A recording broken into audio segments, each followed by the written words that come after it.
Is me Monika, आपके gardener दोस्त। आज आपसे बात करूंगी मोगरा का। अब मौसम आ रहा है, मोगरा में बहुत फ्लावर्स आएंगे अब। तो अब हम मोगरा में क्या क्या काम करें। मेरा भी ये डोरमेंसी से बाहर निकाला है। अभी मैंने रखा हुआ था थोड़ा सा छाया में अपने प्लांट को। तो अब मैंने इसको बाहर निकाला है। इसको एक तो धूप में शिफ्ट करूंगी और दूसरा इसमें कुछ काम करेंगे।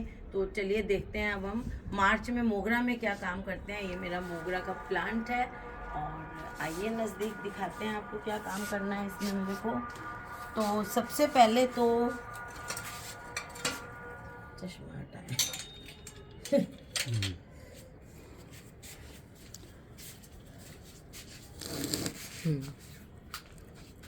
इसमें जो भी पीले पत्ते थे ना वो मैंने हटा दिए, आपको दिखाती।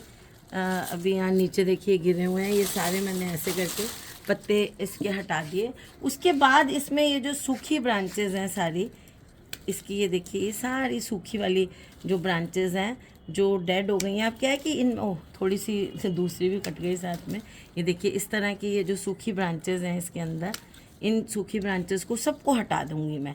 और अगर आपका पौधा जो है ना बहुत ज़्यादा ऐसे घना हो रहा है ना, तो उसके बीच में से आप जो ग्रीन ब्रांचेस हैं वो भी निकाल दें, क्योंकि आपके पौधे के अंदर से हवा, अब गर्मियाँ आ गई है ना, हवा फ्लो करनी चाहिए, नहीं तो ये बहुत जल्दी फंगस के उसमें आ जाएगा। मैंने बहुत बार देखा है कि कईयों के जो ज़मीन में लगे हुए मोगरा होते हैं ना, उसको ज़्यादा ध्यान नहीं देते हैं, बहुत बड़े हो जाते हैं तो वो फिर उनके पत्ते कर्ल होने लग जाते हैं। फंगस क्यों होती है? क्योंकि उसमें एयर फ्लो की जगह नहीं रहती है। तो आपको एयर फ्लो के लिए देखिए, अब मेरे इसमें एयर फ्लो की जगह है। अगर बहुत घना हो जाएगा तो एयर फ्लो की जगह नहीं छोड़ेंगे। अब देखिए ये जो मैंने आपको काट के दिखाए हैं, ये बाकी काम मैं बाद में करती रहूँगी, वीडियो में मुझे खाली ये ही नहीं दिखाना है। अब आगे की बात करती हूँ। ये सारी मैं सूखी जितनी भी ब्रांचेस मुझे देखिए इस तरह की दिख रही हैं, इनको सबको हटा दूँगी। ये फंगस का घर है, जब भी पानी देंगे ये गीली होंगी, टिश्यू वाइबल नहीं है, इसके ऊपर फंगस ग्रो करेगा। तो ये सारी आपके पौधों में से आपको हटा देनी है। और अगर आपको बहुत टाइम हो गया अपने पौधे की प्रूनिंग करे हुए, तो अब आप अपने पौधे की छोटी छोटी प्रूनिंग कर सकते हैं। अब ये ग्रोथ दिख रही है, इससे आप घबराएं नहीं। आप छोटी छोटी प्रूनिंग करें तो और ग्रोथ आएगी। अब ये काम जो है ना, आप 20 होली से पहले ये काम आप कर लें। होली के बाद जो है ना, आप जो है इस तरह के काम नहीं कर सकते हैं, क्योंकि उसके बाद जो है वो इस तरह से ग्रोथ नहीं आएगी जो अभी काटने से आएगी, छोटी छोटी। अब ये जो मैंने प्रूनिंग की है ना, बहुत छोटी छोटी वाली प्रूनिंग की है, ज़्यादा बड़ी प्रूनिंग नहीं करनी है, ताकि जो हम काट रहे हैं बस। और हमें क्या चाहिए, क्यों कर रहे हैं हम प्रूनिंग, कि हमें नई ब्रांचेस चाहिए, नई ब्रांचेस पे नए फ्लावर्स आएंगे। और उसके बाद देखिए हमने क्या करना है कि इसकी जो यहाँ की जो जड़ें होती हैं ना, बेबी रूट्स अगर यहाँ पे हैं, देखिए इस मेरे प्लांट में बेबी रूट्स नहीं हैं। अगर बेबी रूट्स हैं आपके प्लांट की, तो आप इन बेबी रूट्स को हटा देंगे। फिर हमने क्या करना है कि ये ऊपर की, देखिए ये मैंने खाद दी हुई है इसको पहले की, तो ये ऊपर की ये मिट्टी इतनी हम ये ऐसे हटा देंगे।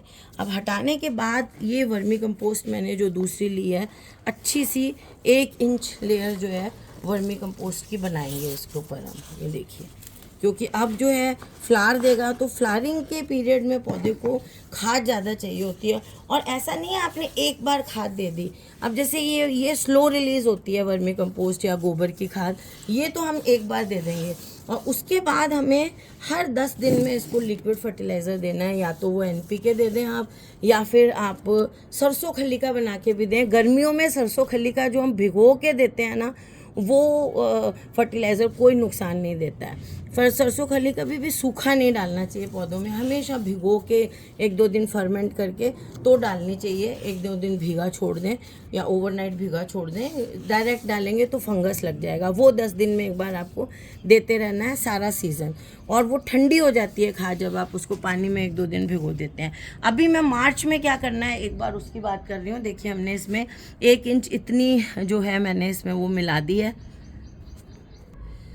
तो देखिए इसमें अब हम क्या करेंगे, इसमें अब हम डालते हैं, ये देखिए ये DAP। और आपको सब लोग बोलते हैं ना 5 दाने डालिए DAP के, 4 दाने डालिए, 10, कुछ नहीं। ये देखिए इतना, ये अच्छा खासा 1 टेबलस्पून DAP है इसको। लेकिन डालना कहाँ है, रिम के साथ साथ। ये देखिए रिम के साथ साथ डालना है आपको, इससे दूर रखना है इसको। और जैसे ये वर्मी कंपोस्ट है इसलिए इसको मैंने ऐसे डाल दिया इसके साथ टच होते हुए। लेकिन अगर हमारी ये गोबर की खाद हो, वर्मी कंपोस्ट क्या है, ठंडी खाद होती है।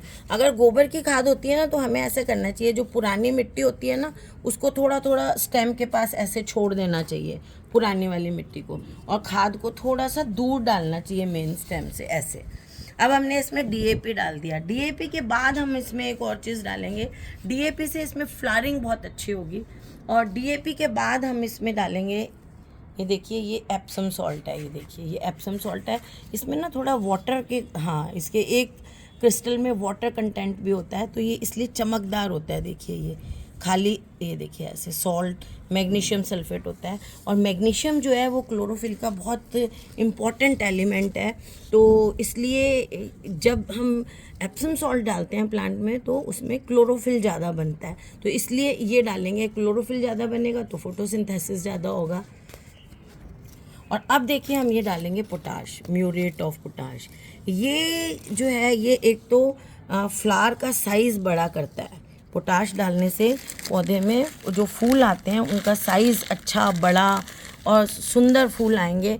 और दूसरा क्या काम करता है ये, कि जो वेदर में चेंज होते हैं ना, क्लाइमेट में जो चेंजेस होते हैं, उन चेंजेस से प्लांट को बचाता है। जैसे कि वेदर में जो चेंज होते हैं, जैसे कि ज़्यादा गर्मी आ रही है तो ये पोटाश जो है आपके पौधे को गर्मी से भी बचाएगा और फ्लावरिंग में भी हेल्प करेगा। ये देखिए अब हमने डीएपी इसको अभी दे दिया, अच्छी क्वांटिटी में दिया है हमने। जितना मैंने दिया है ना थोड़ा सा और ज़्यादा भी दे सकते थे, तो ऐसे जैसे थोड़ा सा और डाल दूँ मैं, बस इतना। 10 दाने 12 दाने से कुछ भी नहीं होता, ठीक है।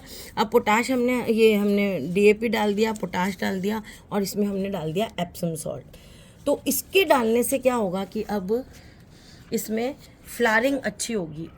और फ्लावरिंग होने के बाद, जब फ्लावरिंग होनी शुरू हो जाएगी ना, उसके बाद आप ऐसे करिएगा कि इतना सा डीएपी लेके, इतना सा डीएपी, इतना डीएपी 15 दिन बाद जब फ्लावरिंग शुरू हो जाए तो 15 दिन में एक बार इतना सा डीएपी, या महीने में एक बार जिसको कह सकते हैं आप, इतना सा एक डीएपी ज़रूर डालें। उससे आपके पौधे में, मोगरा में फ्लावरिंग के लिए डीएपी बहुत अच्छा रहता है। तो ये आप अपने पौधे की केयर करें, थोड़ी सी ट्रिमिंग करें, सूखे पत्ते सूखी वो हटाएं, और फिर चेक कर लें अगर आपका पौधा रूट बाउंड है तो उसको नए गमले में शिफ्ट कर दें। और अगर आप उसी गमले में रखना चाहते हैं तो फिर उसकी रूट प्रूनिंग कर दें अपने प्लांट की। और अगर आपने इसको थोड़ी सी छाया में शिफ्ट किया हुआ है सर्दियों के मौसम में, ये देखिए इसकी सूखी डंडियाँ इस तरह से हटाते हैं हम, तो अगर शिफ्ट किया हुआ है आपने और स्टेकिंग वगैरह करनी है वो कर दीजिए, और धूप में निकाल के इसको अब रखिए, तो ये आपका पौधा बहुत सारी फ्लावरिंग करेगा और आप इसके फूलों की खुशबू को एंजॉय करेंगे। तो फ्रेंड्स, अगर आपको ये वीडियो अच्छा लगा इसे लाइक करिएगा, शेयर करिएगा, और मेरे चैनल को सब्सक्राइब करिएगा, और कमेंट्स जरूर करिएगा। आपको और क्या इन्फॉर्मेशन में कमी लगी, आप और एडिशनल क्या चाहते हैं वो आप पूछ लीजिएगा। आपको क्या अच्छा लगा, क्या आप मेरे वीडियोस में इम्प्रूवमेंट चाहते हैं। मैं चाहती हूँ आप लोगों की हेल्प से मैं अपने वीडियोस में कुछ इम्प्रूवमेंट करूँ। कुछ वीडियो में क्या लगता है आपको और इम्प्रूवमेंट चाहिए, मैटर में क्या इम्प्रूवमेंट चाहिए, वो मुझे बताइएगा। और इसी के साथ ओके फ्रेंड्स, बाय।